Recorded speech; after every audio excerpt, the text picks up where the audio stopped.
Good afternoon, everybody. Thank you for joining us today for our 8th and final webinar of the series titled Combating Corruption, Monitoring Compliance Through Effective Whistleblowing. Today's session is being held as part of our Anti-Corruption Best Practices Program's webinar series held in collaboration with Good Corporation. To give you a brief introduction, the Pearl Initiative is the region's only nonprofit, business-led organization founded to promote a corporate culture of accountability and transparency as a key driver of competitiveness in the Gulf region's private sector. In light of the recent public health pandemic, our knowledge-sharing events, including our seminars, workshops, and roundtables, have been shifted to virtual webcasts. You can find out more about our upcoming events on various topics on our website, and in case you've missed any of our past webinars, you can view it on demand on our YouTube channel. Moving on to today's session. Effective monitoring is a key recommendation made consistently by regulators and experts in the area of anti-bribery and corruption. Companies with weak monitoring procedures not only face the risk that bribery will occur, they also face the risk of a weakened defense when brought before the authorities. The private sector is full of innovative whistleblowing solutions, allowing companies to gather data on the concerns of their workforce around the world 365 days a year. Companies are now choosing to share this data as part of their public reporting. Despite having many solutions on offer, companies whose reporting and monitoring systems are still inadequate have been facing some challenging questions. As part of the Pearl Initiative's Combating Corruption series, this webinar will identify why certain companies are still lagging behind in this crucial area and how they can succeed. Today's webinar will examine data from over 100 anti-bribery and corruption assessments, in which more than 7,000 business practices have been put to the test. Leveraging the expertise and knowledge from our guest speakers here with us today, we aim to discuss the role of whistleblowing in global anti-bribery and corruption laws. We also aim to shed light on some examples of companies exemplifying best practices in this area and companies that have failed to monitor themselves. I would like to introduce our speakers for today. Joining us from the UAE is Nina Nikolic, Legal and Compliance Manager at Novo Nordisk. Nina is a qualified lawyer with extensive experience in highly regulated industries, supporting multiple regions, including Africa, Middle East, and Asia. She is used to complex and fast-paced multicultural business environments and has extensive experience in commercial and contract law in the oil and gas and pharmaceutical industries. She started her career in Dubai in 2013 in the oil and gas industry, where she had a key role in the negotiations of drilling contracts with oil supermajors. Since 2016, she has been working with Novo Nordisk in various positions within legal and compliance. Nina holds a master's degree in international commercial law from the University of Reading, UK, and a master's degree in doing business with European Union from the University of Rijeka, Croatia. Joining us from London is Michael Pollitt, Senior Business Ethics Consultant at Good Corporation. A regular speaker and trainer on business ethics and issues of ethical company culture, Michael has conducted business ethics training sessions and webinars across the MENA region, including most recently a day-long workshop on business ethics and compliance with clients and potential clients of a European bank in Cairo. His experience in the MENA region also includes work in Algeria and Saudi Arabia. Before joining Good Corporation, Michael worked as the lead researcher and advisor on business ethics to the chair of the Modern Slavery Bill Evidence Review at the UK Parliament. While in Parliament, Michael worked with a number of high-profile UK politicians, government ministers, and government suppliers, focusing on business ethics in general and human rights in particular. As with all our webinars, we do like to make them as interactive as possible, so we do encourage the audience to ask questions using the Q&A function on the panel, and the speakers will try and answer them at the end of the session. I will now hand over to our speakers today. Michael will go through a 10-minute presentation highlighting the work of Good Corporation, and then he will initiate a deep dive with Nina. Thank you for joining us today. Over to you, Michael. Thanks very much. That was a fantastic introduction, and another thing to add is that this is the very sad last session in the series. I think Sumaya mentioned this, but from Good Corporation's perspective, we're going to be sad to stop doing these sessions. They've been a key part of our week for the past 9 weeks now, if you take into account the week we had away. So, I mean, to those of you who've been to every single one, we really appreciate that, and we're always happy to answer any questions that you might have on that basis. In the spirit of questions, as Sumaya said, we'd like to receive as many questions as possible during the session. So don't be shy. If there's anything we say that doesn't make sense or that's on your mind or that you want to ask about so you can apply it in your working life, do please use the questions function, and we will answer those questions towards the end of the session. So as Sumaya says, I'm only going to speak now for 10, maximum 15 minutes about what our data shows us and who Good Corporation are. Who Good Corporation are, first of all, then, we are a specialist business ethics and compliance consultancy. We've been doing this now for 20 years. That's taken us to 85 countries around the world, and where we've done well over 600 projects with clients for whom we assess business ethics and compliance programs. We help them build new business ethics and compliance programs, and we also help them design what's going to work best. And we do that by using the data that we have from our assessments. Because we've now done well over 100 assessments in the area of anti-bribery and corruption specifically, we have good data about what works and what does not work. And it's that data that we want to show you today so that we can all get a clear idea of how we can practically use this advice in our working life. So just as a bit of an introduction on the topic today, what do we mean by compliance and monitoring? It's very easy to put these words in the title of the presentation, but let's be clear about what we're talking about here. It's about verifying the effectiveness of our compliance program. Companies like Good Corporation, we can do that, but it's better if the company itself is monitoring the compliance program over time consistently. If we're doing that, we can get early detection of things like red flags so that we know as soon as possible if something's going wrong or could go wrong. We can also use this as an active deterrent against bribery. If people know that the company is being monitored constantly and their actions as employees are being monitored, then they're less likely to engage in behavior that could bring us into disrepute. And it's also about making sure that we are enhancing our efforts where we need to. We don't know what more we need to do unless we are monitoring our compliance on a regular basis. And it's not just me saying this, it's not just Good Corporation saying this. The regulatory landscape is very much on our side when we talk about the importance of this. I won't go into too much detail, but the US Department of Justice talks a lot about how to assess a good compliance program. And it's looking at whether these programs are well designed, whether they are being applied properly, and whether they actually work in practice. And the only way that we know the answers to these questions as a company is if we're actively monitoring ourselves on an ongoing basis. The UK Ministry of Justice calls for companies to seek some kind of verification of their compliance program, of the kind that we talked about that Good Corporation do. And the loi Sapin-2 in France, we talk about it sometimes as a new law. It's not a new law, it's been around for well over 3 years now. It talks about the importance of whistleblowing. And whistleblowing is the other side of this coin. We can monitor our compliance program from a high level as much as we want. But as long as we give employees the opportunity to feed back to us about anything which they see or they do which they think is not right, then that's one of our first lines of defense when it comes to monitoring. I talked before about enhancements that we can make if we're properly monitoring our compliance programs. That's about making sure we have continuous improvement in place and making sure that our compliance programs are performing to the highest possible standards. If we're monitoring ourselves and if we're monitoring our compliance program against key comparators, we can show how to close the gaps between us and best practice, to close the gaps between us and the best companies in the compliance space. It also allows us to give regular reports to the board on what's going well and what's going badly, so that we have that tone from the top always about ways that the company can improve, and we're always improving together. There are also some key questions to ask when we talk about compliance and monitoring. It's not just about checking to see if everything's going okay. There are some specific things we can ask ourselves, like, are our policies up to date? Are we properly identifying red flags? If something has gone wrong, whether it's bribery or corruption or any other kind of fraud, for example, did we have a system in place to identify it? And if not, why not? When we do identify it, are we dealing with it? So if we have identified an instance of corruption, has it been properly dealt with? And are we encouraging whistleblowing?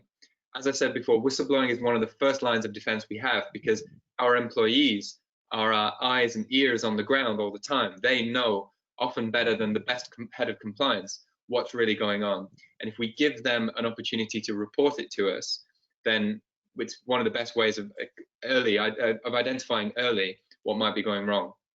And we can do that in various ways. It's not just about a formal whistleblowing procedure and anonymized whistleblowing helpline, etc.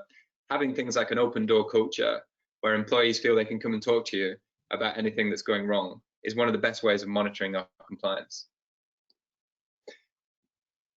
It's not just me saying this. Again, a lot of the most significant bribery cases have been revealed by whistleblowing systems. It's one of our earliest ways of detecting when something's going wrong, not just within the company, but increasingly suppliers and contractors are using whistleblowing mechanisms, especially since the new French law came into force, to inform the company of things that are going wrong. When we see these signs of weaknesses, we can develop solutions, and those solutions can be tailor-made to exactly the kind of problems that people are complaining about or expressing their concerns about. And we don't just talk about this, we have, as you've heard by now, if you've been to previous sessions, a methodology for actually assessing this. And that methodology is based on our framework of good practices in the area of bribery and corruption. We've used this well over 100 times now to grade different companies around the world in their anti-bribery and corruption efforts. We grade them using this system here, where we check that a policy exists in that area, we check that a system is in place to support that policy, we check that records show the system is working, and crucially, we speak to people within the business about whether they feel it's working or not. In the area of whistleblowing, we will be asking questions about, do you know about the whistleblowing policy in this company? Does it exist? If it doesn't exist, well, maybe we have to inform you that it does exist. If you know that it exists, are you comfortable using it? All of these questions can give us a good overview of how well the system is working. And once we've graded companies that we're working with according to that scale, we can start to talk about which procedures are adequate and which procedures are inadequate, which procedures need to be included or improved. And once we've done that over 100 times, we can start to show data like this, which is the data from all of our 100 assessments showing the percentage of adequate versus inadequate procedures. The companies over on the left that have 100% adequate procedures, you can always be a little bit suspicious about that because it's usually the companies who have had a tough time with the law, for example, and who have had to improve dramatically because of the scrutiny they're under from regulators. The companies on the right are companies that are really beginning their compliance journey and they have a lot to improve. And when we're doing these assessments, we have some key criteria in the area of compliance and monitoring, compliance monitoring and whistleblowing, which is our subject for today. We're looking at whether companies are monitoring and evaluating the effectiveness of their program, whether they can see that bribery risks are likely to change over time, making sure that the company's activities and its scale and what it does are taken into account when we're monitoring the compliance program, and making sure we're taking into account any legislative changes. So the law, as I've said earlier in the presentation, is changing all the time on this. That's why we rely on qualified, trained lawyers, like people like Nina, to know what's going on with the law and how we need to adapt. We're also looking at key things in the area of what works in practice. So are we conducting periodic testing of our compliance program? When we find misconduct, is it being properly investigated? Are we holding people to account as part of those investigations? And what are we doing to make improvements to our compliance program on the basis of this monitoring? And once we've checked companies against those kind of criteria, we can start to produce charts like this. Now, to talk you through this chart, this shows the bottom quartile, so the worst companies we've ever assessed, against the top quartile, so the best companies that we've ever assessed. The light green numbers that you can see, and the light green bars, that's the top quartile and their level of inadequate procedures. The bottom quartile is the dark green, and sadly, as you can see, they have some high statistics in the area of inadequate procedures in this kind of section of our framework. 88% of the companies in the bottom quartile of our database had inadequate procedures in the area of confidential reporting and appropriate investigation. That's a huge amount of companies who are among the worst that we've assessed, who don't have proper means in place to protect people when they raise concerns, to protect their identity, to make sure their concerns are properly investigated, and to give people that satisfaction that the company is acting on the information that is being given. 75% of the companies in the bottom quartile of our database had inadequate procedures related to consulting stakeholders and the review of our anti-bribery and corruption policies. if we don't consult the people within the business and the people working around the business on the development of our anti-bribery and corruption policies, then we can't be sure that those policies are fit for purpose. And making sure our policies are fit for purpose is a really important and key area of monitoring. That's what monitoring is for. And the last statistic I want to draw your attention to on this slide is this one about confidential reporting process for stakeholders.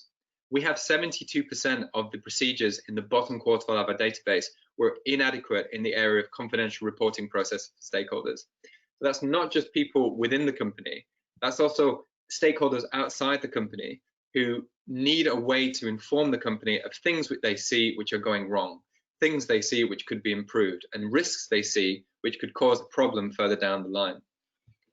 So there's some areas here where the worst companies we've assessed can improve dramatically. And when we talk to these companies, there are some key areas of bad practice that come up over and over again.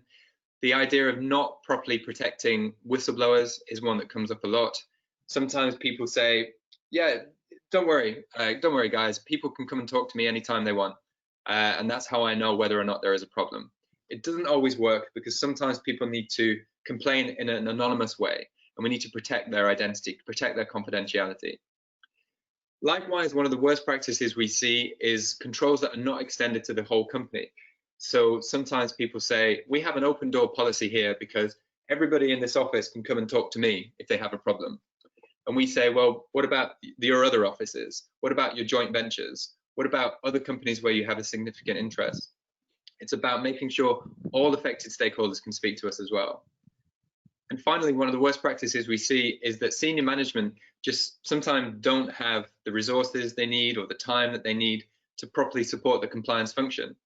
If you're a manager, you're hearing from your employees all the time. You're hearing what's going well and what's going wrong. And so you need to be able to feed this information back to compliance where it relates to a potential compliance issue. And not all companies are doing that very well. Some of the best practices we see are obviously if you have a fully resourced and effective compliance program in place, that is a great start. And if your compliance function is adequately resourced, then a lot of the other problems I've talked about never come to fruition. Whistleblowing being overseen by a non-executive, independent non-executive director, that can be a really useful tool, because if you have somebody who is connected to, but from an executive point of view outside of the company, they can act as a really good sounding board for any issues people want to raise. Maybe they don't want to raise them with the manager. Maybe they don't even want to raise them with direct board members, but they might want to raise it with a non-executive. And likewise, we're seeing a lot of companies now who are more widely promoting their speak up systems, both inside and outside the company. The French laws on this have helped a lot because it put new duties on companies to extend their whistleblowing procedures and protect the confidentiality of whistleblowing. And some of the best companies we work with are doing that, and they're getting so much more information now because people inside and outside the company can use their whistleblowing mechanisms to say when things might be going wrong.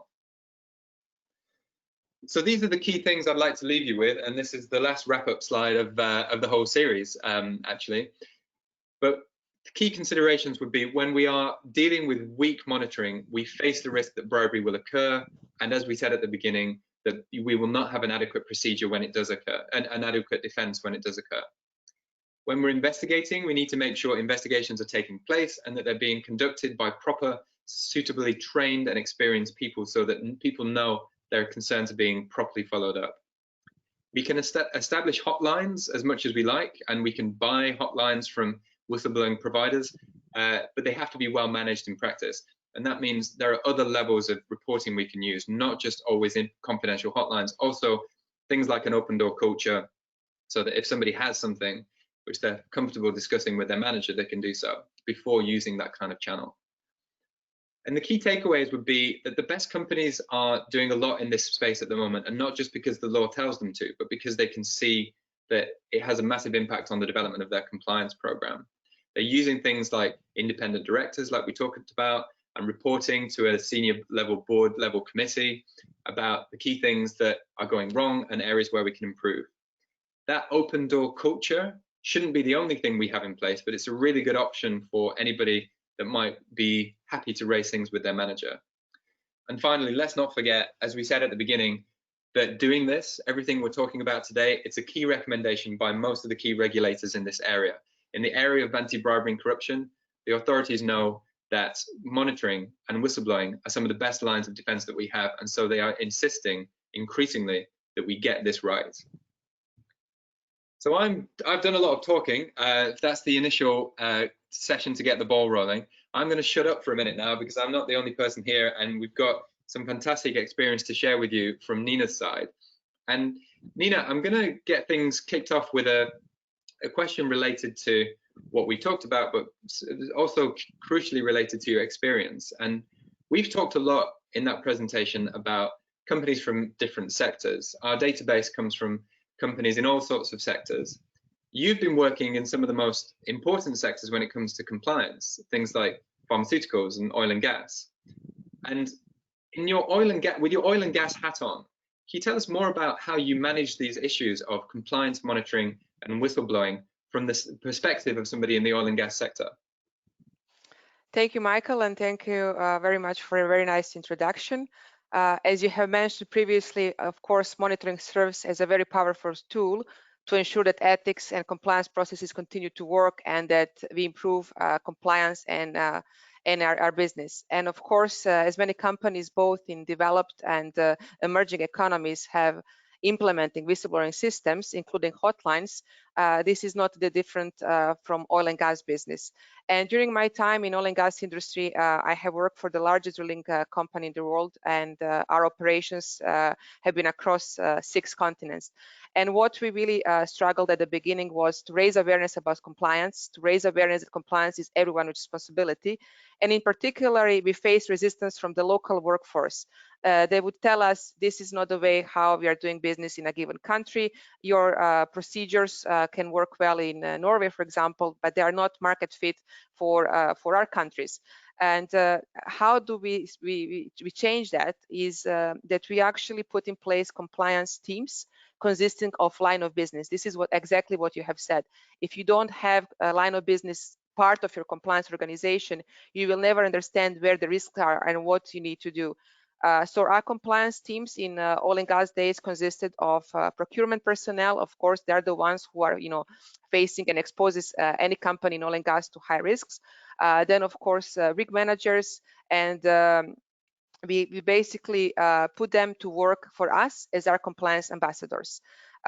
We use technologies, so this was even before COVID.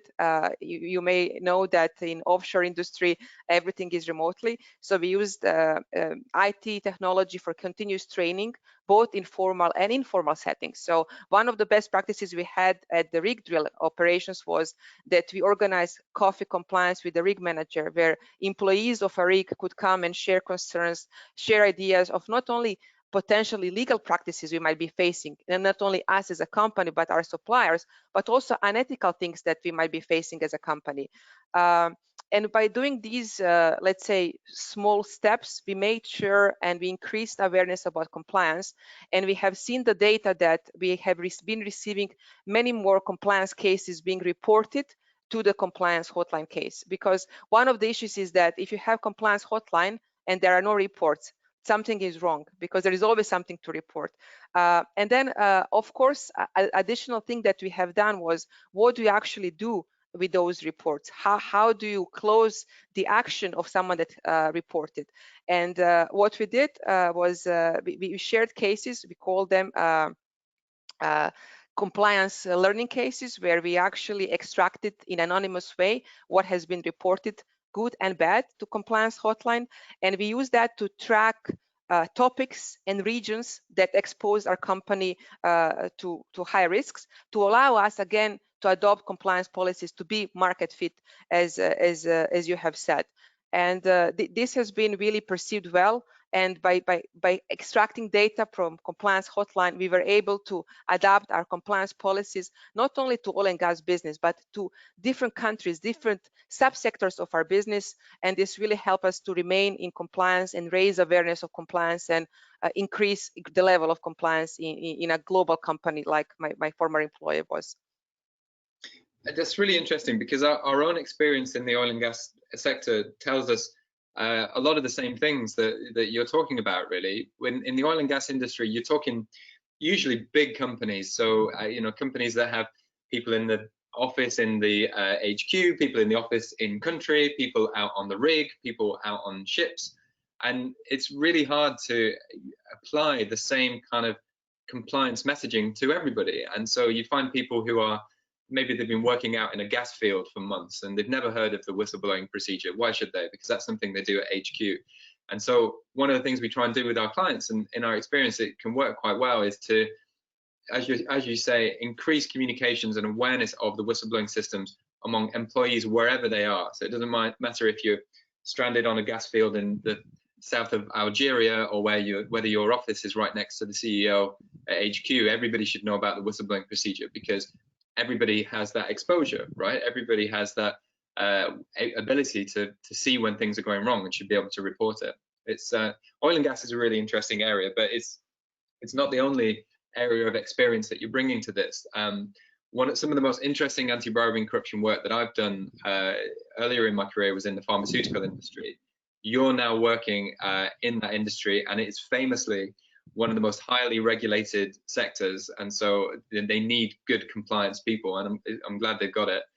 And when you're managing these kinds of challenges, so with your pharmaceutical hat on, things like compliance monitoring and whistleblowing, how are you managing it in that sector? Is it very different? What are the additional risks and challenges you're facing?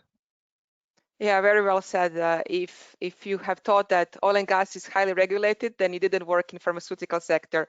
And of course, one of the reasons why pharmaceutical sector is even highly regulated is that our customers are governments, and there is much more scrutiny where public money is spent. Of course, compliance monitoring is equally important in compliance, but one of the different aspects that we are doing in pharmaceutical sector is that we have different activities. So we are adapting compliance monitoring to those activities. And this means that we are monitoring in stages. So we are doing monitoring prior to, during, and after the business activities is taking place. So just an example, in pharmaceutical industry, especially when your products are prescription only, your customers are doctors. So you are able to promote your products to the doctors, and those interactions are of the high risk, because of course you can bribe them, you can corrupt them, you can give them kickbacks to prescribe your products. So normally when we engage a doctor to promote products to them directly, this is only what is permissible in prescription-only medicine, we need to ensure how we interact with them. We need to ensure that the fees we are paying to them are in line with fair market value. We need to ensure that hospitality offered is in accordance with the business principles and compliance codes of a given country. And here you see much more scrutiny and stricter rules compared to oil and gas. In oil and gas, it's perfectly acceptable to take your business partner and buy a modest gift. In pharmaceutical sector, even giving a single pen to a doctor, it's prohibited. So in that, having said that, our compliance had to be, packed in stages prior, during, and after. One very important aspect of monitoring and compliance is post-activity, where we actually need to collect proof that we as a company have received services from this doctor. And this is where we have strict controls, and we use many IT tools in order to process our payments with red flags, for example, on which days we are actually making payments. Are there payments in a similar amount? Do we have more payments that are really low in value because these payments are not normally low in value? Are there any excessive payments? So this is how we adapt in stages, and also to different types of monitoring. One key thing for pharmaceutical industry in terms of monitoring is pre-activity approval. So before is actually activity taking place, to ensure that you have relevant internal approvals, that you have a contract with a doctor, that compensation under this contract is in accordance with fair market value. Then of course it comes transaction review, and then also what we do is activity owner. So this is normally someone from medical or marketing department needs to conduct, checklists and ensure that all documents have been collected. Once we are doing this monitoring, we also need to have metrics in place, because if we just have the data and we don't know how to interpret this data, we haven't achieved anything. So how do we define metrics? What is good? What is bad? This is something that we also need to adapt, not only to the industry, but also to specific activities we are doing. And again, also, raising awareness, making sure that our employees, our suppliers, our vendors feel comfortable into reporting to compliance hotline, and us as a company learning from that what has been reported. So pretty similar to oil and gas. The risks are the same. It's just more granular because the activities are very different and more granular compared to oil and gas. And I can also say from experience, when we discuss with our doctors, we also have a best practice where local legal and compliance actually attends interaction between marketing and medical with the doctor to see what is the language that they are using. And the doctors are normally very happy to see that we emphasize and we put so much effort on compliance, because they also then feel comfortable that the company whose products they are prescribing is doing business in the right ethical way and is never compromising on business ethics and also quality of the products. It's such an interesting area, pharmaceuticals, because I mean, famously, it used to be years ago an area where you'd find companies paying for doctors to speak at a conference, and so you get your doctor to go and speak at a conference, and suddenly that conference also includes a stay at a 5-star hotel with a golfing weekend thrown in and that kind of thing. And I think that's one of the reasons why it's such a heavily regulated sector now, is because it used to have this culture around the kind of rock star culture of doctors, and you would treat them like royalty so that they would use your products. And certainly it was a few years ago when I was doing work in the sector, there was still a bit of that. There was still a bit of excessive hospitality, and this wasn't in the Gulf, this wasn't in some part of the world where people assume it takes place. This was in a Western environment. This is in the States. And so pharmaceutical as a sector has always been really interesting to us as compliance experts. And I think you mentioned something there that reminded me of one aspect of reporting that's quite interesting, because you talked about the data that you get from your whistleblowing lines and what you do with that. And increasingly now we're seeing companies who are talking publicly about the kind of data that they receive on the whistleblowing lines. We did a review for a client recently where we looked at all of the whistleblowing data that was being published by their competitors, and some people are doing really interesting things on this. In their annual reports, etc., they're publishing charts and graphics that say this year we had 100 reports related to harassment, and we had 50 reports related to corruption, etc. Are you seeing any of that in your oil and gas experience, but more recently your pharmaceutical experience? I'm seeing that in pharmaceutical experience. As a publicly listed company, we also put that in the annual report, but we also use it for educational purposes for compliance organization. It's been now 5 years since I left oil and gas, so I also assume that they have went into that direction. Having seen the latest fines and FCPA cases, I'm sure they have gone in the same direction. But one thing that I would also like to add on what you have said about pharmaceutical industry, it's this dramatic change. Even 10 years ago, we were able to invite doctors with their family members to speak as speakers at the conferences, paying whatever they wanted. And nowadays, the rules are so strict that there is even a rule that it's called 24-hour, which means that the doctor can only arrive maximum 24 hours before activities taking place. So compliance went from not being regulated to being so regulated that sometimes it's also, we face challenges with how do we ensure compliance, because sometimes laws are so strict that it's also a bit of a challenge, from logistics and organizational perspective. But all of this, it's, I fully support. It's for the good cause. People need to have trust in the pharmaceutical sector. So all for good cause. Absolutely. And it's interesting because we've talked about your oil and gas experience, and we talked about your pharmaceutical experience, but there's another hat that you wear, and that's the hat of the lawyer. You're a qualified lawyer, and you've brought your legal expertise to all the roles that you've been in, I assume. And so when we're thinking about your legal hat, and this is an area where lawyers are very useful, because as I talked about a little bit in the presentation, one of the key things we have to do is monitor legal trends and monitor the kind of legal requirements that we're exposed to and what's developing in the different parts of the world where we're operating. And so as a lawyer in one of the most highly regulated sectors, how on earth do you manage this? Where do you start, and how do you monitor all of the different compliance requirements that might affect the company? Yeah, very, very good question. Of course, this is not a job for one person. We have a big organization, legal and compliance across worldwide. So we have lawyers sitting in affiliates all the way to headquarters, but we also rely on external providers that provide us global and comprehensive compliance intelligence, basically to help us, and they gather, monitor, and analyze trends together with us so that we are able to adapt to rapidly changing environment. We also have what we call Global Compliance Forum, where we meet on quarterly basis, and each region is represented by a lawyer from that region, where we discuss the trends. If we see that there is a trend in Europe for GDPR, for example, it was a good learning for us. We already knew that what we are seeing in Europe, we're going to be experiencing in Gulf countries, and you can see now even in Dubai we have some laws in data protection being implemented. So we use these forums to share knowledge, to raise awareness, and to make sure that we are alert. Also, as a big international global company, we have a person responsible for data protection. So we have a data protection officer with a big team. Obviously, we are dealing with sensitive and personal data in healthcare, so this is of predominant importance for us. And now we also established a human rights officer that is helping us to implement human rights, especially for our suppliers and vendors worldwide. So it's a big organization. It requires a lot of support from the board, from the management, seeing that these functions are needed.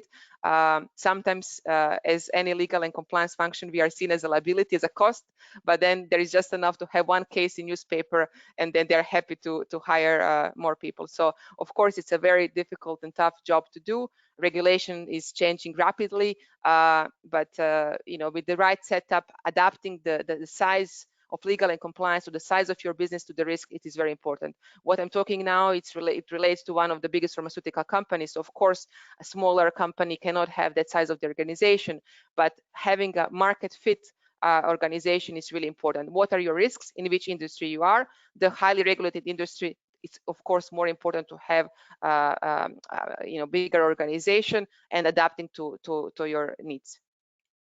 Absolutely, and adequate resourcing of the compliance function is one of the things we talked about in the presentation, simply because it's one of the things that we see going wrong most often in when we do our assessments. It's very easy to have, like, I don't know, the compliance guy, and then to assume that he or she is on top of everything that needs to be done, but it's so often a much bigger job than that. And the other problem that we see sometimes in companies is that these departments don't talk to each other enough, and so we will be asking people questions about compliance and ethics, and maybe they're from the procurement department or they're from the human resources department, and they say, oh, you want to talk to the ethics guy about that, or you want to talk to the compliance guy about that, or go and talk to the compliance department. It doesn't work, and these systems work best and compliance programs work best when people from compliance are actively engaging on a day-to-day basis with their colleagues in human resources, their colleagues in procurement, and also their very senior colleagues, because you need that tone from the top as well if the whole thing's going to work. And are you seeing that as a lawyer in the compliance area of such a heavily regulated sector? Are you seeing that appropriate level of coordination between departments and communication? Yeah, definitely. This is really important. And what we do is, as a legal and compliance function, we actually don't have our own office. We sit with different departments. So we spend 1 week with marketing, 1 week with procurement, and this is to understand the business, to be close to them, to make them trust you, to raise awareness, to share the concerns that they have. So if you have legal and compliance as a separate function that is not integrated with the business, it won't work, because you will not be able to advise them, you will not be able to assess the risks, because you just don't understand where the risks are. So for legal and compliance, it is very, very important that they're as close as business to possible. And in pharmaceutical sector, prior COVID, of what we used to do, we would have legal and compliance personnel going for sales ride, meeting with doctors, going to factories, being at the first line of business to understand the risks, but also for business to be comfortable and knowing that legal and compliance will be able to give them proper, adequate, and efficient advice.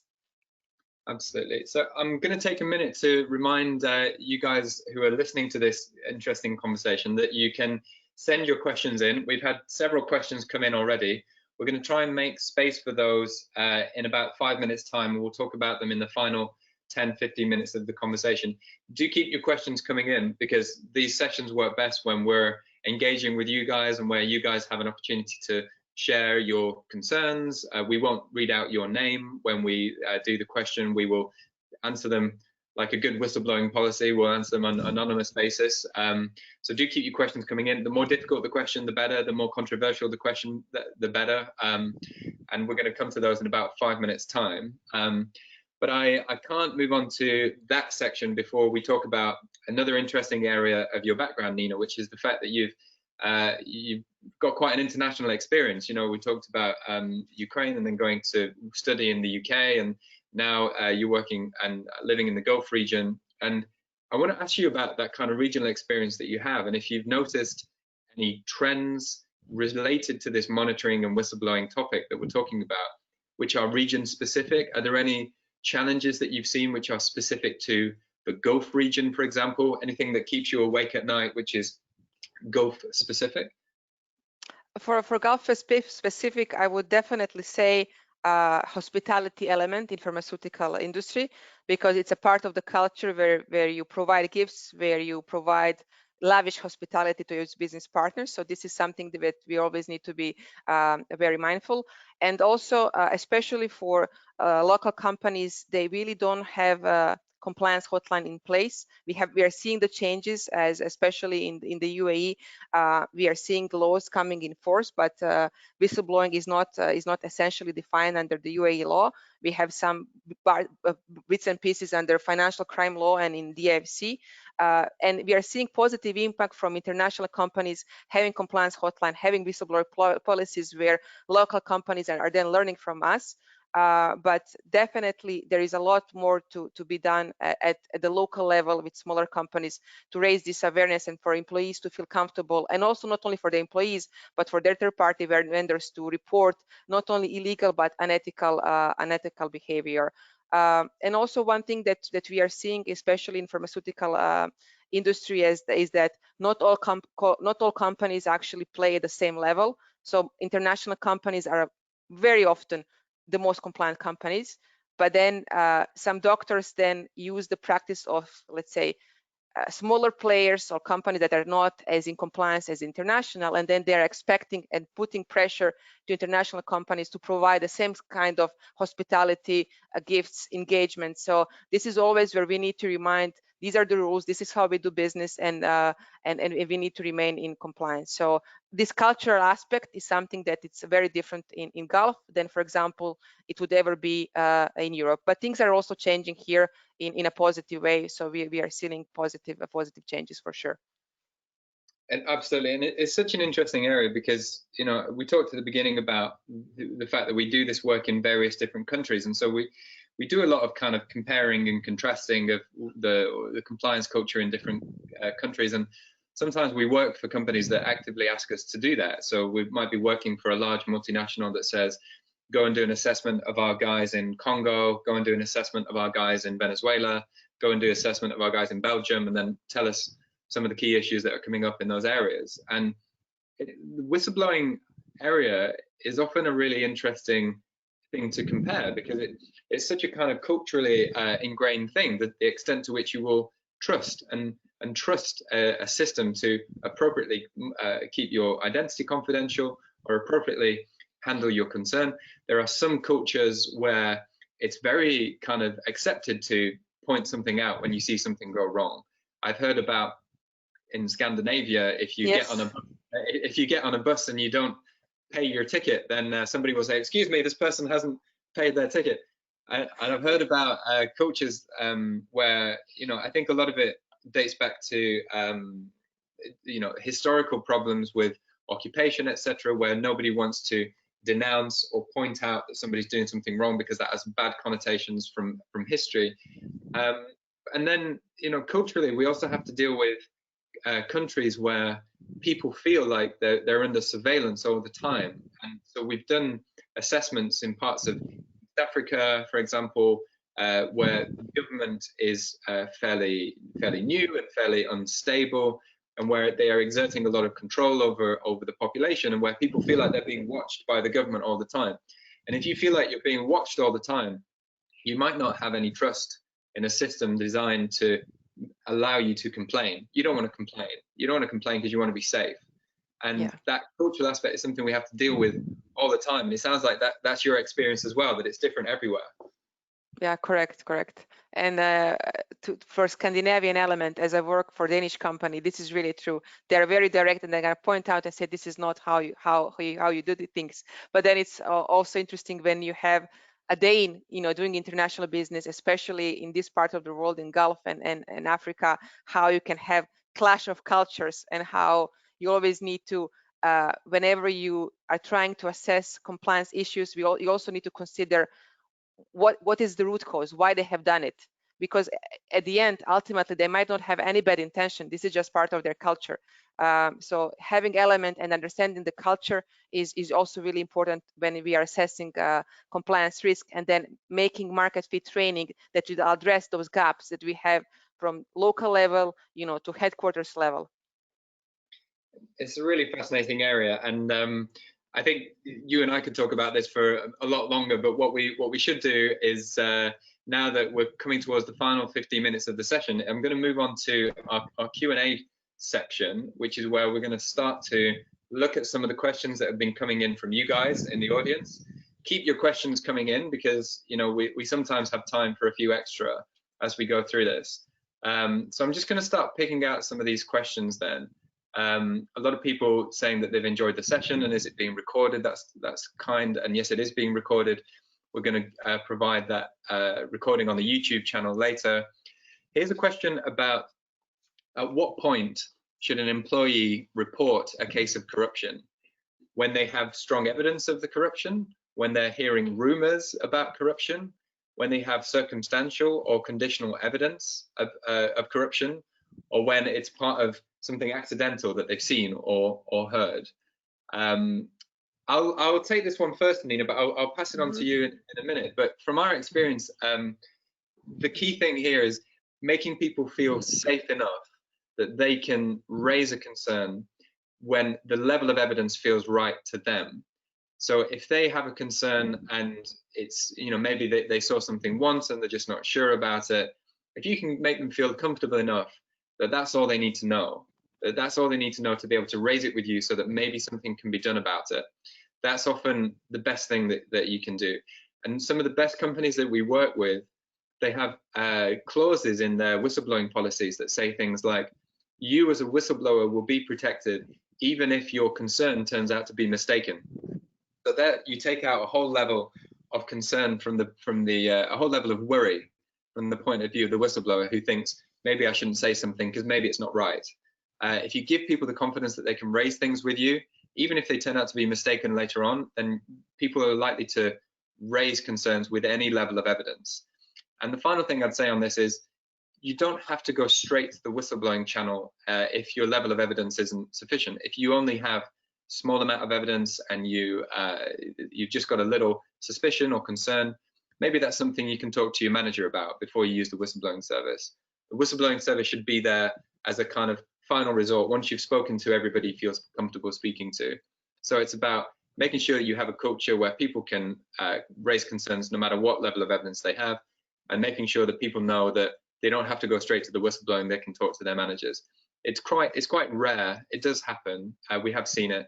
It's quite rare that people would maliciously use the whistleblowing system to try and attack their colleagues by complaining about them. It's more likely that if you have a culture where everyone feels comfortable to raise a concern, that you're going to get the information you need. What do you think, Nina? Yeah, I fully agree with you. And this is also what we emphasize in our internal trainings, is that as long as you're reporting in good faith, in bona fide, everything will be fine. You don't have to have all the proof. And most of the cases are at the end non-substantiated. So as long as you approach in that kind of direction, this is what we are expecting from our employees. And as you have said, it's the last resource. So before reporting to compliance hotline or whistleblower policy, however you call it in your company, do go and talk to your manager if you feel confident that this can be dealt with your manager. And if not, there is always legal and compliance that also needs to keep things confidential. And the sooner we report, the better ultimately for the company. Even if something is wrong, we have time to react, and we can prevent future bad behaviors in the company. Absolutely. And we've got another interesting question here from a different person about the implementation side. And this is, I think this is aimed at you with your corporate hat on. So when you're doing implementation, let's say you've had some good advice from a consultant like Good Corporation that says, here's your new whistleblowing policy. They're asking about what are some of the biggest challenges that you've faced implementing your whistleblowing policy? So we actually didn't have any challenges with implementing whistleblower policy as the content-wise. We had challenges with implementing it to the fact that it will be used by all our employees worldwide and by our subcontractors and vendors worldwide. So it was more in the sense of making them feeling comfortable and raising awareness.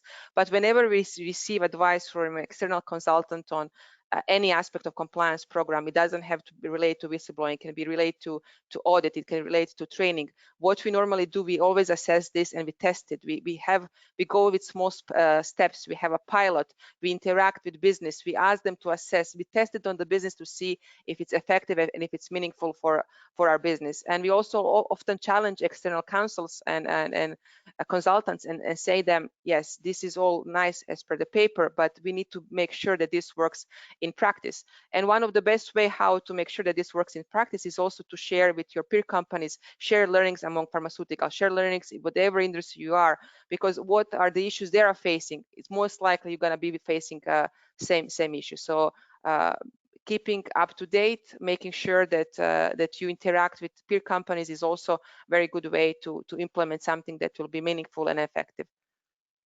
Absolutely. I'm going to keep going through these questions now. There's some people sending very nice feedback on the session. That's really kind of you. We're really glad you've enjoyed it. Thank you for that. We've got a question here, which is a very direct question, and we like that kind of question, controversial direct questions. It says, isn't whistleblowing dangerous to your safety and well-being? That's a really interesting question, because I think we've talked a little bit about parts of the world where people feel that way and parts of the regions where people feel that way. I think if you're dealing with a situation where somebody feels that their actual safety and well-being is in danger as part of the whistleblowing process, then something's gone wrong, because as a company, we should be able to implement safe, secure whistleblowing systems that people can use directly within the company, no matter where they are in the world. And if they are in an environment where they feel there's excessive government surveillance, etc., then all that means is you have an additional challenge, and that challenge is about convincing people that these systems are within the company. These are company systems. They're not government systems. They're not local systems. These is part of a company that's trying to do the right thing wherever it operates in the world, and convincing them that yes, you will be safe if you raise a complaint because you're a member of this company. No matter where you live, if you're a member of this company and you raise a concern, you will be safe and your well-being will be protected. But it's often a challenge when we deal with these environments where people just don't feel safe on a daily basis. What do you think, Nina? Yeah, correct. We had some examples coming from China where people actually raise the same concern, that they're not feeling safe in reporting because they didn't have enough trust that the system we put in place is safe and that they will be equally protected as if they would be if they are in Denmark.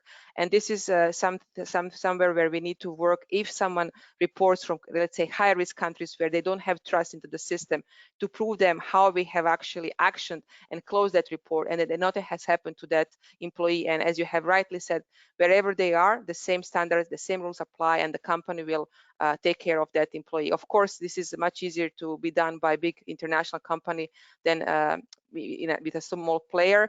But also here it needs to be a human aspect where local legal and compliance, maybe your GM in affiliate, can also prove some comfort and say, you need to feel comfortable. This is how we're going to do the business, and we're going to protect you regardless of the fears, and making them aware that often in these cases, it's not really that the government can actually surveil all the systems. Some of these systems are really safe, and with cloud-based system being outside of a given country, it also limits the risks that you could potentially face. Absolutely. And we've had a related question here. So it's obviously a subject that's on people's minds. It says, in this part of the world where people are either related or they are afraid of retaliation, how can this be overcome? Do we have any experience that people can benefit from? And I think we've addressed this question a little bit in our response to the last question. It's about making people feel safe no matter where in the world they are. But this question has an interesting additional element, the idea of what if people are related? And I know that is an issue that comes up more in certain parts of the world than in others when we're talking about doing business. And I would say that when you're related to somebody within the company, that's a relationship that should be separate from your overall kind of whistleblowing channels. We talked in the previous session about conflicts of interest. Being related to somebody within the company can cause conflicts of interest, but they can be dealt with. And one of the ways we can deal with conflicts of interest or relationships within a company is by providing options for people to circumvent that relationship when they have a concern. Of course, you might not want to complain about the management of the business or the governance of the business if the head of the business happens to be your grandfather or your great uncle. Of course, that's going to be difficult. But we talked earlier on about non-executive directors. If you have a non-executive director that's not part of the family business, they're there to offer an independent view, then suddenly you have another person at a very senior level that you can express your concerns to. And the best whistleblowing systems include that kind of system. And appropriate whistleblowing systems that allow you to get around relationships within the business are one of the most important ways that we handle conflicts of interest. What do you think, Nina? What would you do if you were related to somebody, or if you had an employee that was related to somebody but wanted to complain about them within the company? It's a very fair question because we predominantly talked about big international companies where, first of all, conflict of interest would have been disclosed, and you would never be in a situation that you would work with someone that is your immediate family member in a team. But for smaller and family businesses, of course, this may be a problem. And as you have said, if there is a direct reporting line to executives that you can feel comfortable and channel that reporting, that would be great. But it's not an easy. And the smaller the company, the more challenging is actually to raise concern. But then ultimately, I always think it is legal and compliance responsibility also to raise awareness and not to have safe environment where people can feel comfortable, and also where we avoid potential conflict of interest and where people would not, in essence, misuse maybe their personal relationship to do things in a wrong way. Exactly, because things could go very badly wrong if we had a family situation within a company where somebody felt that because they were the head of the family, they're completely immune, they're completely protected from any kind of complaints and any kind of whistleblowing against them. That would be something going wrong. The way we need to have these systems in place where we can complain and raise concerns about people no matter who they are. And an interesting question has come up related to this. So again, it's obviously something on people's minds. What if my manager is involved? Is the question. And I assume this means that, let's say I want to complain about something involving my manager. I want to complain about my manager effectively. And so we'd come back here from a good corporation point of view, we'd come back here to the idea that there are several different layers of reporting and whistleblowing that we can use. One is the open door culture, where you can you can go right into your manager's office and say if you have a concern about one of your employees. The other is something much more confidential and separate from your direct manager, which is something like a confidential whistleblowing line, where you can complain in an anonymized way, including about people you directly work with and including about people you report to, like your manager.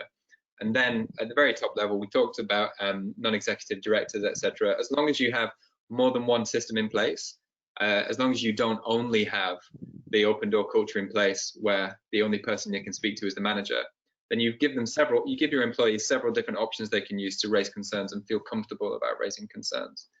Did you have any thoughts on that one, Nina?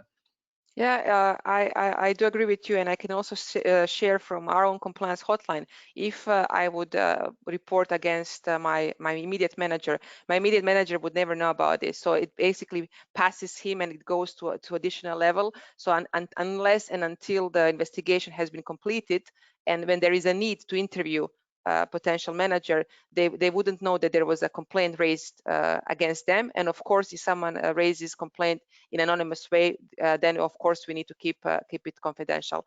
And we see more and more people feeling comfortable into reporting and not using anonymized option because they have seen that the companies are actually respecting and complying with their own set of rules that this will remain confidential.